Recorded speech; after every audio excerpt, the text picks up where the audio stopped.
Good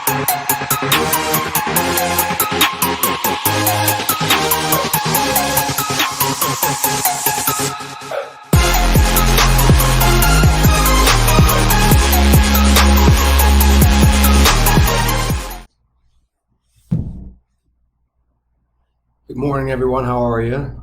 Hope everybody in the ICE team out there is doing well today. I think I am officially live on Facebook and live now on Instagram as well. So good morning. Today's Friday, so Fitness Athlete Friday. Thanks for joining us on the PT on Ice podcast today. I'm Joe Hanisco. I'm part of the CMFA, the Clinical Management of the Fitness Athlete team. We're going to be chatting about monostructural training today. So nothing too fancy about it, but we want to get down to the guts and the glory. But before we dive into that, I want to cover some of the upcoming courses that we have here at ICE. It's always good to kind of keep you guys in the loop at what we're doing, coming through towards the end of summer now. So looks like September 11th, 12th for us is a big weekend. So that's not this weekend, but the following weekend we have the Clinical Management and Fitness Athlete team going down to Georgia. I believe Mitch is going down there. We have lumbar spine out in Arizona. We have cervical spine over out on the East Coast in New England, and extremity management is picking up again, either with Lindsay or Mark out there, and they're going to North Dakota. So next weekend's a big weekend for everybody out there. If you're in any of those states, look us up, see if we can join in some of those classes. And then online courses starting in mid to end of September. Those will include our pregnancy and postpartum fitness class. It's a great course. They're doing great things. They're starting a live course here soon too, so look for that. It should be fantastic. Fitness Athlete Essentials Foundation is starting a new cohort here in the mid to end of September. And then Injured Runner, Rehab of the Injured Runner, with Jason London and Megan, they are going to be kicking up again another cohort starting soon too. So from what I hear, that course continues to grow. It's doing good things. So look on our website, ptonice.com, for those sign up dates and get on some of that stuff there. So anyways, happy Friday. As I mentioned quickly at the beginning, today we're going to be covering monostructural training. So top 5 reasons why we all should be focusing a little bit more on some of our monostructural training. And I guess to get into it, the best thing to do is just to kind of chat about what monostructural training is for those who don't know. So monostructural training is a single modality training. So that's hopping on a bike, on an erg bike, on a rower, hitting the ground, going for a run.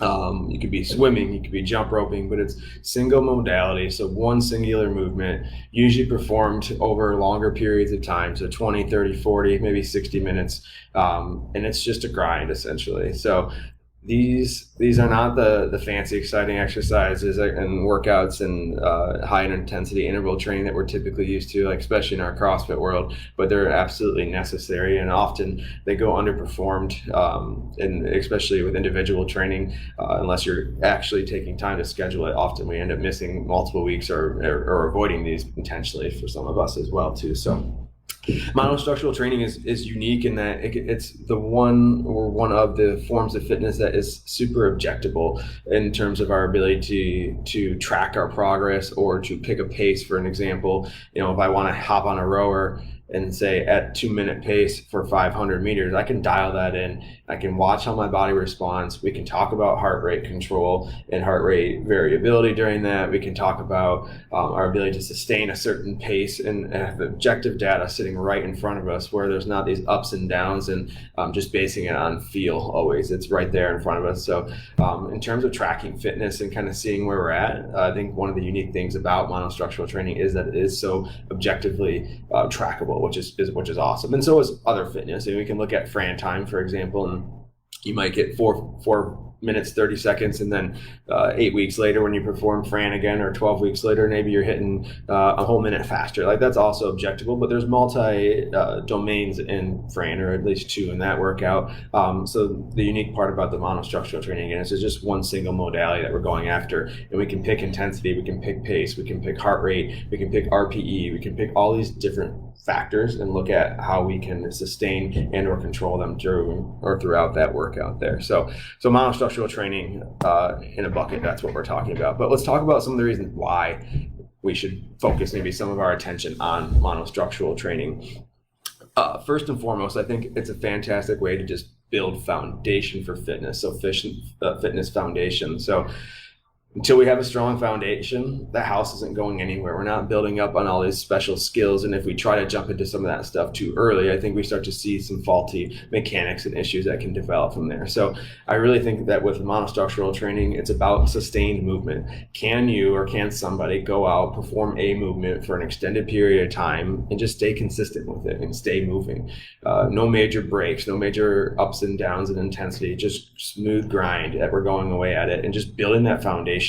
We can check in on our heart and our lungs and see, can they keep up with us? Like, are you able to run to the end of the block and back, or by the time you get halfway there, is your body giving out? If that's the case, I know that the foundation's not strong enough then to probably support a lot of high intensity work in which we know you're going to be jacking heart rate up and your respiratory rate's going to be flying through the roof and your brain's going to be buzzing and things crumble. Like, the foundation isn't there and things crumble. So I think monostructural training is a great way to start to think about building that foundation. And it doesn't mean that if you haven't started to build that foundation or you haven't really dove into monostructural training, that you can't jump into it now and continue to support your foundation. So sometimes things crack, sometimes the foundation gives way, and what we do is we go find those weaknesses and we start to fill them in and we build them up, and hopefully that foundation becomes a little bit more secure and robust, and allows us to build or continue to build on top of that there. So number one on the list, fitness foundation. I think monostructural training is great for that.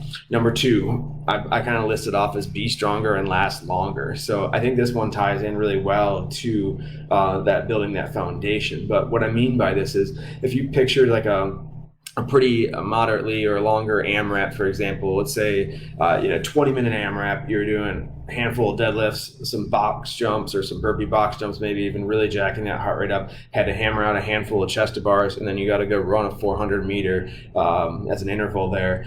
How are you going to respond to that there? Like, it's a really tough, interesting, long domain workout. And I think that if we can learn to build some of this monostructural training into our regular training, we're going to build that foundation. We're going to be stronger aerobically overall as an athlete, and we're going to last longer. So when some of these multimodal or multi-movement AMRAPs, for example, or WODs that we're doing, there's some high skilled stuff there. And, it's one thing to go fresh and do 10 chest to bar pull-ups. It's another thing to jump on that bar and have to accumulate 10 chest to bar pull-ups after deadlifting, after box jumps, after a 400 meter run. So I believe that monostructural training comes into play here in its ability that we can build up some of our foundation, again, as we mentioned before, and use that run period, for example, as more of a recovery. Can we actually use part of that workout to sustain and lower our heart rate back, so that when we get to some of these higher skilled movements or some of these more intense movements, that our consistency stays put, because consistency leads to efficiency, and efficiency leads to better movement patterns. So this is like CrossFit 101 at the root, in that mechanics are the ideal starting point for any movement. We got to be good at mechanics, understand mechanics. We need to be able to sustain these mechanics, and then we add intensity, or we continue with intensity. And if our overall fitness is not at the peak that we could have it at, when we hit that mechanic and consistency part there, consistency starts to drop, efficiency starts to drop, intensity starts to drop, and overall quality of movement just doesn't look so high. And that's when we start to see injuries or bad movement patterns that could lead to problems down the road there. So I believe that foundation kind of ties into this little phrase of be stronger and last longer. It's that we can sustain this engine over a longer period of time that allows us to move with more consistency and efficiency, and then ultimately, get through a workout more efficiently and look better doing it too, and produce better scores and better outcomes, and overall just a better fitness too. I think it's a huge little tie there between those first 2 points, but I think it's a fantastic way of looking at it there. So build your foundation, allow yourself to be stronger and last longer. And that doesn't necessarily mean that you gain muscular strength by monostructural training, but it means that your muscular strength that you have can be used longer and over a longer period of time with more efficiency if you have a good base to build from there. So third point that I want to talk about is just mindset and mental toughness. So there's a reason that nobody posts themselves on a rower for 40 minutes on Instagram, because it's not sexy and no one really cares. But because no one really cares, often our athletes don't really care to do it, and we're missing something there. But often if we start to ask people, one of the the few reasons or the couple reasons that they don't participate in these monostructural training modalities is that they're not fun. They're tough to do. It's tough to sit there on a bike or on a rower. It's just you, yourself, and nobody else. Maybe some music in the background, but that's tough, and that builds some serious fitness integrity that I think is really important in building an overall athlete. So I admit, up until the last year, I wouldn't cherry pick, I wouldn't avoid them if they were given to me. If these workouts were programmed like a 5K row, I would show up and I would do them, but I wasn't going out of my way to make it happen on my own. And I've started to shift my mentality, and I have found that my mental toughness in terms of fitness is getting better, because we can all do it. We can all continue to move and continue to grind. But when you're there by yourself and just in a dungeon, it's really tough to do that. And it's those who can build that pain cave and that tolerance to movement who I think you're going to start to see excel in the rest of their fitness world. And quite frankly, I think you're going to build integrity and mental toughness just in life. So not a lot of things that are worth a whole lot come easy. And I think we really need to put some effort in being able to build the shield in our brains that allows us to deflect things when they're tough, because we got to keep moving forward at some point. And this monostructural training is hands down a great way to do that there. So mindset is a big part. Mental toughness, however you want to frame that there. 20, 30, 40, 60 minutes of you moving is not necessarily fun or easy, but I can tell you, you'll be rewarded by it in multiple ways if you can stick to it there. Monostructural training can be great as a recovery tactic as well too. So let me put this out there before I even really dive into this, that I believe that recovery is absolutely necessary. And recovery sometimes truly means we don't move a whole lot that day. We're not doing anything crazy. We're not doing a WOD. We're not lifting a weight. We're not doing gymnastics. We're not even maybe monostructurally training. Some days our body truly needs to rest, or maybe it consists mostly of mobility work, going for a walk or a hike, playing golf, doing something different than what we're typically used to doing. But I think some of those active recovery days, those days in which we want to be moving in some level without intensity or impact and a whole lot of resistance, that this monostructural training is a great time to pop that into our weekly training process there. So monostructural training workouts typically are moderate to slower intensity. They're not meant to be a 5-minute effort and then done. You're meant to sustain a certain effort. And in order to do that, we have to kind of pick a moderate pace to do that. So it's sustained moderate effort over longer periods of time. And this is great for just getting our body moving and blood flowing through our body, helping with inflammatory byproducts and clearing that out. I think these are a great way to kind of combine both the recovery approach, but also building fitness at the same time, without hopefully leaving you in a place where tomorrow you feel like, those workouts, you're like, I feel that. Like, you're not going to hopefully feel this tomorrow. Now, you might add in running, for example, if you're not a skilled or a trained runner. Sometimes doing a 2-3 mile run, for example, could be something that you experience some discomfort with during and the following day afterwards as well too. So it doesn't necessarily eliminate that, but in general, those ideas, and maybe we pick modalities that allow us just to sustain movement and recover efficiently over the next 24 hours. And I think this the single domain work is fantastic to do that there. So I think we often will hear a little bit tied in a phrase or a term, aerobic capacity, with monostructural training, and they are different, but they can go hand in hand as well. So right now, the purpose of this podcast is to talk about monostructural training, which by definition is picking a single modality and moving through it over an extended period of time. But theoretically too, in this recovery time frame, I've had workouts where I kind of combine different monostructural work with different machines. So let's say I set up a skier, the C2 bike, and a rower, and I might do like a 30-minute EMOM. So 3 movements, 3 machines, 45, 50 seconds on, 10-second transition, back onto another machine. I am sustaining 30 minutes of continual movement for the most part, but changing up machines. That's one option as well. It kind of defeats the true monostructural purpose. Maybe fits into an aerobic capacity bubble with some interval work there, but there's that aerobic capacity I think would be a whole other podcast to chat about too. So really interesting stuff there. So top 4 so far have been using monostructural training to build a fitness foundation, using that foundation to be stronger and last longer. Bullet point number 2, be stronger, last longer, have more output to give and more consistency and efficiency during your workouts because you've built a strong foundation.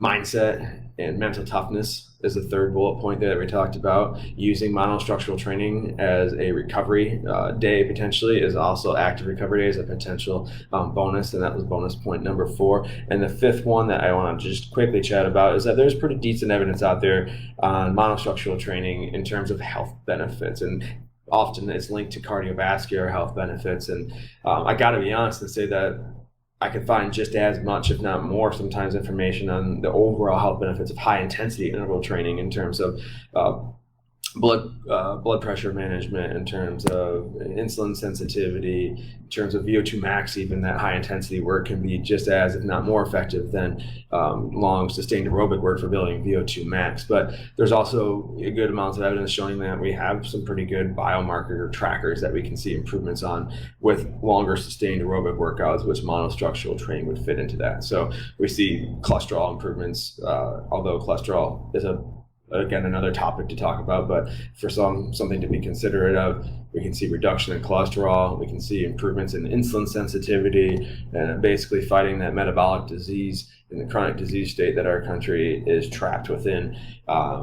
We see blood pressure reduction. All these biomarkers can be improved with monostructural training, and the effects on the cardiovascular system and the heart specifically in terms of the myocardium and some of the vasculature within the heart. It's out there. I think ultimately it comes down to, in order to be a really well-trained fitness athlete, in order to be a healthy person, variety matters. And just to simply do one and avoid the other just because, I don't know if that's the best answer either there. So I really want to hang my hat on the variety and know that depending on who you ask and what you read, you can see positive benefits. And I know that there's good literature out there supporting this monostructural work. And then also, I think it's about life preparedness, and the more variety you can add, the more resilience you can build in your body, the better off you're going to be. And that's not just from fitness; that's in life as well too. So, again, I think as a recap, the monostructural work is something that you should think about maybe tying into your weekly programming once to twice a week, and switch it up and make it interesting and challenge yourself and see how that goes. Those top 5 bullet points are really a great way to kind of think about why we're doing it, because we want to build a foundation. We want to be stronger and last longer in our workouts. We want to build mental toughness. It's a great option for working on recovery, which recovery is crucial for progression. And then the health benefits are always a great little cherry on top as well there too. So hopefully helpful, hopefully get your brains thinking next time this type of a workout shows up, or maybe even go proactively on your own and start to program some of this stuff, which would be fantastic. Give it a run. Let us know how it's going. Hope to see you guys out in some of our courses soon. Have a fantastic holiday weekend, and I will talk to you guys later. Have a great Friday.